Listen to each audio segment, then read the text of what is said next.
Las temperaturas nos dan hoy y mañana una tregua, han bajado ligeramente, pero el viernes por la tarde y el fin de semana llega la primera ola de calor del verano. Precisamente hemos conocido que un temporero falleció en Fraga, previsiblemente por un golpe de calor, aunque la investigación sigue abierta, aunque sabemos que en el Bajo Cinca, Marta, los empresarios agricultores se afanan porque esto no ocurra con medidas preventivas.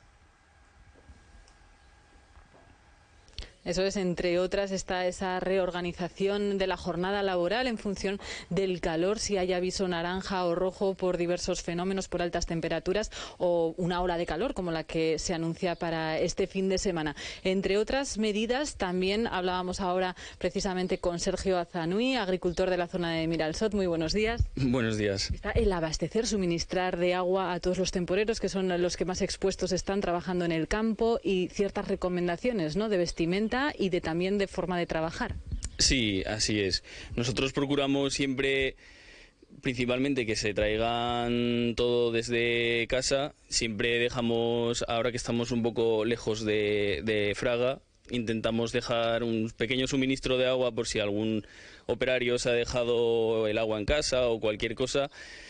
Y al final, bueno, siempre les decimos que usen un poco el sentido común, ir tapados hasta las manos. Si hace incluso muchísimo calor y estamos haciendo trabajos un poco más duros, que lleven guantes. Les suministramos gorros desde el primer día, aunque aún no hace calor. Y bueno, al final eso, siempre intentamos ayudarles a que soporten todo el calor que estamos sufriendo. También, cuando tenemos las olas de calor ahora mismo, procuramos empezar antes la jornada, terminar antes, intentando no estar en campo justo cuando más calor está haciendo aquí. Eso es, que son las horas centrales del día, me imagino, aunque decía, dependiendo de la finca, de la ubicación, hasta del propio terreno, cambia mucho, ¿no?, la sensación de calor y esos grados. Sí, exacto. Aquí ahora mismo estamos a 100 metros sobre el nivel del mar. Allá al fondo hay casi 100 metros más de desnivel. Esta zona está al lado del río, pues siempre hay que tener presente en qué ubicación nos encontramos, porque si tenemos al lado del río, hoy está corriendo un poco de aire, puede hacer más temperatura, pero se soporta mejor, porque incluso con temperaturas más bajas, si estamos en una zona más alta, más árida, con un terreno más seco que desprende mucho calor desde arriba como desde abajo, pues hay que tener en cuenta todo eso para aguantar el calor. Y la comunicación importante, también me decía, independientemente de los avisos que pueda lanzar la agencia de meteorología, si un día no hay aviso naranja o rojo, pero hace mucho calor, ¿no?, comunicación con los operarios y saber cómo está yendo la jornada. Sí, exacto, porque quizás es un día que no hace excesivo calor, pero si se para el viento, la sensación térmica, que es lo que realmente aguantamos las personas, pues es lo que nos guía en el día a día. Muchísimas gracias, Sergio Azanui, agricultor, como decimos, de aquí, de la zona de Miralsot, del Bajo Cinca. Precisamente esta zona en la que nos encontramos, y Aragón, es una comunidad propensa a sufrir altas temperaturas durante el verano, en esta campaña de recogida de fruta que ha comenzado hace un mes aproximadamente y que se alargará hasta el próximo mes de septiembre. Como decimos, medidas preventivas para minimizar los efectos de las olas de calor y de las altas temperaturas en los trabajadores del campo. Gracias, Marta. Y es que está demostrado que con el calor extremo aumenta la siniestralidad laboral, no solo por golpes de calor directos, sino que también afecta y mucho a nuestra percepción, Blanca. Sí, y vamos a fijarnos en un dato que arroja el Instituto Nacional de Seguridad y Salud en el Trabajo, una advertencia, porque en periodos de olas de calor aumenta la siniestralidad laboral, los accidentes en el trabajo, un 17,4%. ¿Cuáles son los sectores más expuestos a estas altas temperaturas? Pues en primer lugar, si nos fijamos en los que se realizan en el exterior, veremos todos aquellos trabajos relacionados con el campo. Veíamos, por ejemplo, a esos temporeros, también en el entorno urbano, aquellos relacionados con la construcción, jardinería, limpieza viaria, pero también aquellos que tienen que ver con el ocio, como la hostelería en terrazas, piscinas, o también esos repartidores, los riders, que trabajan muy expuestos a las condiciones condiciones ambientales. También el calor se sufre en el interior, por ejemplo, de naves industriales donde hay trabajos de fundición, grandes hornos, o también trabajan con sopletes, por ejemplo, los soldadores. Trabajos como en las tintorerías, la plancha, en las cocinas, y estos días hemos hablado de esas aulas que no contaban con refrigeración. La legislación contempla que en estos periodos de altas temperaturas se pueda adaptar esas jornadas de trabajo o incluso paralizar la actividad laboral para proteger la salud de los trabajadores. Gracias, Blanca. Pues queremos hablar con el sindicato Comisiones Obreras, con Luis Clarimón, su responsable de seguridad, porque emitieron una guía de buenas prácticas para estas profesiones de riesgo frente al calor. Muy buenos días, Luis, ¿cómo estás? Buenos días. Bueno, resúmenos los principales puntos de esta guía que debe seguir el trabajador, pero también el empresario. Bueno, pues eso, lo fundamental es que el trabajador no tiene autonomía. No puede decidir irse a la sombra, no puede decidir cuándo puede tener agua fresca, sino que quien lo decide es el empresario. Por lo tanto, el empresario tiene que tener un plan, un protocolo pactado con la representación de los trabajadores, donde se incluyan las medidas frente al calor. Las medidas para evitar daños por calor que pueden llegar ya al culmen, que es el golpe de calor que conduce a la muerte. Entonces, hay distintas medidas técnicas y medidas organizativas. Sobre todo, disponer de agua fresca, pero no es que la tengan que llevar los trabajadores, sino que la tiene que proporcionar la empresa. Disponer de lugares de sombra, de refrigeración, disponer de descansos cada hora 10 minutos o cada hora 20 minutos en función del calor que esté haciendo, o lo que diga la EMET o lo que diga Meteosalud del Gobierno de Aragón. Disponer de espacios protegidos donde refrigerarse, disponer de sombreros, disponer de agua fresca, como he dicho, y organizativas como comenzar la jornada antes, de madrugada, y acabarla cuando empieza el calor más fuerte, o ir a otro tipo de trabajo que esté bajo sombra o en condiciones de refrigeración.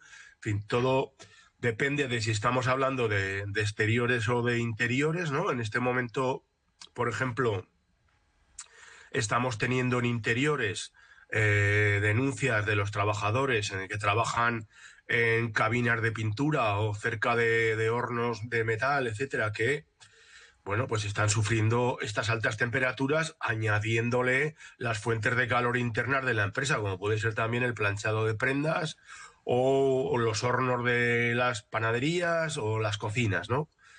Y entonces las medidas van cambiando, pero sí que lo que hay que hacer es tener ese protocolo de calor y esas medidas negociadas con los trabajadores. También es muy importante proporcionar a trabajadores y trabajadoras la formación e información adecuada de cómo protegerse frente al calor.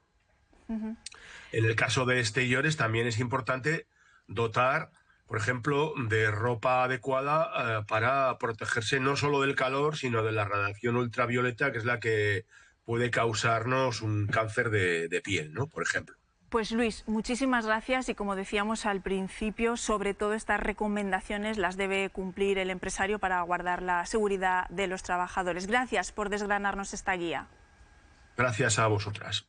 Bueno, el caso extremo es el golpe de calor que puede llevar a la muerte, pero para llegar ahí, en muchas ocasiones el agotamiento nos puede llevar a tener un traspiés en la construcción, puede desencadenar un fatal accidente. Queremos volver a ese caso de Fraga, ese temporero que presuntamente ha podido morir por calor. La investigación sigue abierta, Eva, y te hacías eco de la noticia aquí en Aragón. Sí, a ver, estamos diciendo todo el rato presuntamente, lo haces bien, muy bien, Martina, porque es que es así, es que no hay ningún informe forense todavía, por lo menos ayer no lo había, si lo ha habido estas horas lo desconozco, que certifique que la causa de la muerte de este trabajador sea el golpe de calor. Eso está por ver. Sanidad tampoco pudo certificar la causa de la muerte, porque cuando el trabajador se desvanece y unos compañeros en una furgoneta privada de ellos lo llevan al centro de salud de Fraga, allí prácticamente los sanitarios lo único que pueden hacer, según fuentes de salud, es certificar que ha fallecido. Prácticamente no pudieron hacer nada por salvarle la vida, con lo cual estamos esperando ese informe, que es clave para decidir si realmente esto se debe a un golpe de calor. Dicho esto, el viernes 20, que es cuando pasan los hechos, en esta finca de Fraga, donde tienen contratados a más de 200 trabajadores, ahora mismo había 39 grados de máxima. Entonces, al final, claro, pues uno puede llegar a esa conclusión porque llevábamos ya varias jornadas de mucho calor. Estamos hablando de la comarca del Bajo Cinca, donde las temperaturas son especialmente, además, potentes, y un trabajo al exterior, al aire libre como este, que todavía acusas más este tipo de circunstancias. Pero, claro, esto no lo sabemos seguro todavía hasta que no esté ese informe forense, porque ni siquiera, ahí fue la segunda sorpresa, que cuando se certifica la muerte y la identidad de esta persona fallecida, resulta que luego va a inspección de trabajo y no coincide con la identidad de la persona que estaba dada de alta en esa finca. Eso, estamos hablando ya de un caso también de suplantación de identidad, es algo que pasa a veces en el campo. No voy yo hoy, vete tú y te llevas estos 40 euros. Esto pasa, es muy difícil de controlar. Yo ayer hablaba también con agricultores sindicalistas de Guaga y decían, esto alguna vez sucede, es muy difícil porque estamos hablando de un pico de trabajo como la recogida de fruta, en el que se contrata un volumen elevado de personas y bueno, no tenemos, me decía, una referencia a veces fotográfica, sino salvo el nombre, ¿no? De hecho, me contaban también en algunos sitios que en algunas grandes empresas se están planteando incluso el poder poner apps con reconocimiento biométrico para poder favorecer o impedir este tipo de situaciones que a ellos también les ponen en un apuro, porque no se sabe si la empresa era consciente de esto o no. Es una persona inmigrante sin papeles, sin permiso de trabajo y encima con esta confusión de identidad, con lo cual hay muchos datos que confirmar en esta noticia, lo que no quiere decir que no haya que cumplir todo lo que está diciendo Luis Clarimón de Comisiones Obreras, que es de sentido común, porque el calor nos obliga a cambiar hábitos, a cambiar uniformes, a cambiar horarios, incluso el urbanismo, ¿no? En este caso son los propios compañeros, otros trabajadores, quienes están reuniendo dinero para llevar el cuerpo a Pakistán, calculan que unos 10.000 euros. Estamos hablando de profesiones de riesgo en cuanto al calor, construcción, agricultura, pero ahora mismo con estas temperaturas en una oficina pequeña con mucho personal tampoco a veces se guardan todas las condiciones laborales óptimas. Claro. Es que decíais que lo que viene ahora es la primera ola de calor del verano. Yo me pregunto, si esta es la primera, ¿qué es lo que hemos tenido hasta ahora? Porque las mañanas han sido insufribles y las noches ya no te cuento. Hay que tener en cuenta una cosa muy importante, que esto pasó el viernes pasado, hace una semana, pero que los próximos días van a ser especialmente significativos. Han activado la alerta roja, no la naranja climática, sino la alerta roja para la salud por el riesgo que hay. Estamos hablando sobre todo de personas mayores, niños, gente con enfermedades, y hay que tener muy en cuenta que son zonas de Zaragoza y de Huesca las que se van a ver más perjudicadas en las próximas horas. Y es que esto que antes pasaba, yo creo que para agosto pasaba en unas semanas, tenías la típica ola de calor del verano, ahora lo tenemos cada vez antes, ahora no tenemos ningún respiro, ni siquiera en junio. Como el verano siga así, vamos, desde luego yo creo que en lo que respecta al campo, si se pueden incrementar las inspecciones, increméntense, y que se vigile que todo se cumple, que se da agua, que se proporciona en la sombra y sobre todo ese merecido descanso después de trabajar tantos minutos al sol. Pues yo pienso que es una pena el fallecimiento de este señor trabajando en un trabajo duro, como es la recogida de la fruta, pero pues aquí habrá una instrucción judicial y policial en la cual pues habrá que determinar primero, como muy bien has dicho, compañera, el informe forense es determinante, a ver si ha fallecido por esto o ha fallecido porque podía tener algún tipo de patología previa. Habrá que mirar también qué sistemas de prevención laborales tenía la empresa contratadora y bueno, aquí pues tenemos que dejar trabajar a los profesionales para ver cuál fue la causa realmente, pero además, si os habéis fijado en las imágenes, bueno, por lo que has dicho tú, además era de Pakistán, esta corriente que hay de que parece que todos si me dejáis apostillar, todos extranjeros, los extranjeros están realizando trabajos duros, trabajos muy duros, no quiere nadie, que muchos españoles no quieren.